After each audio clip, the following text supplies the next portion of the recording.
Odisha public view TV ଆପଣମାନଙ୍କ ସେବାରେ ଆଲୋଚନା ପ୍ରସଙ୍ଗ ରହିଛି ବନ୍ଦୀ ଜୀବନ। ମଣିଷ କିଛି ଭୁଲ କାମ କରିପାରେ କିମ୍ବା ଭଲ କାମ କରିପାରେ, କିନ୍ତୁ ସବୁଥିରେ ସେ କିଛି ଫଳ ପ୍ରାପ୍ତ ହେବ ଏହା ସୁନିଶ୍ଚିତ। ତଥାପି ଆଜିକାର ପରିସ୍ଥିତି ଆସିଲେ ସଭିଏ ନିଜକୁ ବନ୍ଦୀ ଭଳି ଅନୁଭବ କରିଥାନ୍ତି।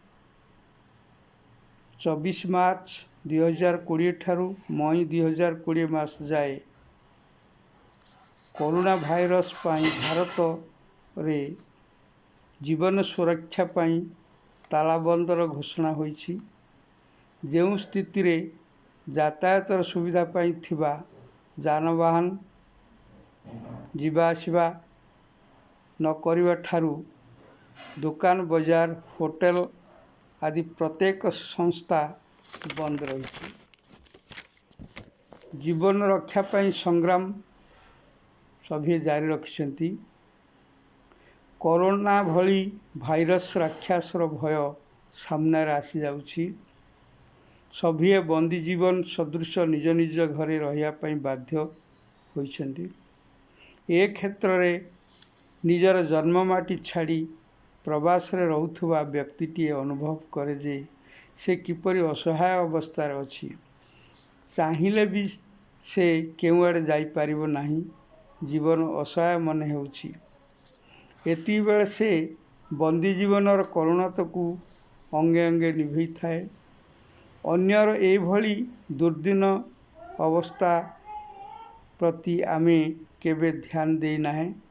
ଉଦାହରଣ ସ୍ୱରୂପ, ପଞ୍ଜୁରୀରେ ଆବଦ୍ଧ ହୋଇ ରହିଥିବା ଶୁକଟିଏ, ସେହି ପ୍ରସଙ୍ଗ ଆମେ ଶୁଣିବା।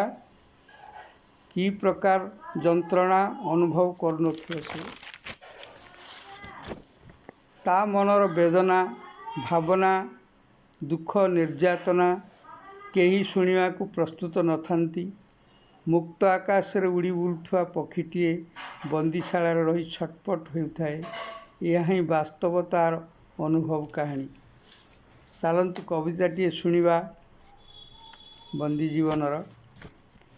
ପକ୍ଷୀଟିରେ ତୁ ତ ବହୁତ ଦୁଃଖ ପାଇଲୁ।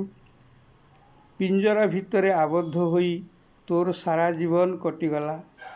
ନୀରବ ସାଜିଲୁ, ଅଳସୁଆ ମଧ୍ୟ ହୋଇଗଲୁ। ସତରେ ତୋ ଭାଗ୍ୟରେ କ'ଣ ଏହା ଲେଖା ଥିଲା?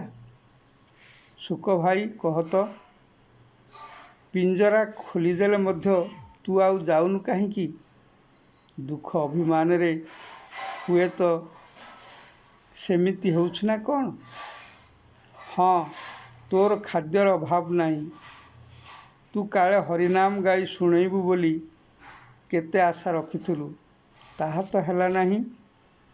ତୋ ଇଚ୍ଛାରେ କେତେବେଳେ କେମିତି ପାରମ୍ପରିକ ଗୀତ ଗାଇଦେଉ। ସତରେ ତୁ କ'ଣ ପିଞ୍ଜରା ଭିତରେ ରହିବାର ସ୍ୱାଦ ଚାଖି ସାରିଲୁଣି? ହଁ, ତୋ ପାଇଁ ଦୁଃଖ ଆସେ। ଆକାଶରେ, ପାହାଡ଼ରେ, ଗଛରେ, ସବୁଜ ବନାନୀରେ ଉଡ଼ି ବୁଲୁଥିଲୁ। କିନ୍ତୁ ନିୟତିର ନିୟନ୍ତ୍ରଣରେ ତୁ ବା କ'ଣ, ତୋର ବା ଚାରା କାହିଁ? ପିଞ୍ଜରା ଭିତରେ ତୋର ଜୀବନର ଅନ୍ତିମ ଶଯ୍ୟା ହେବ।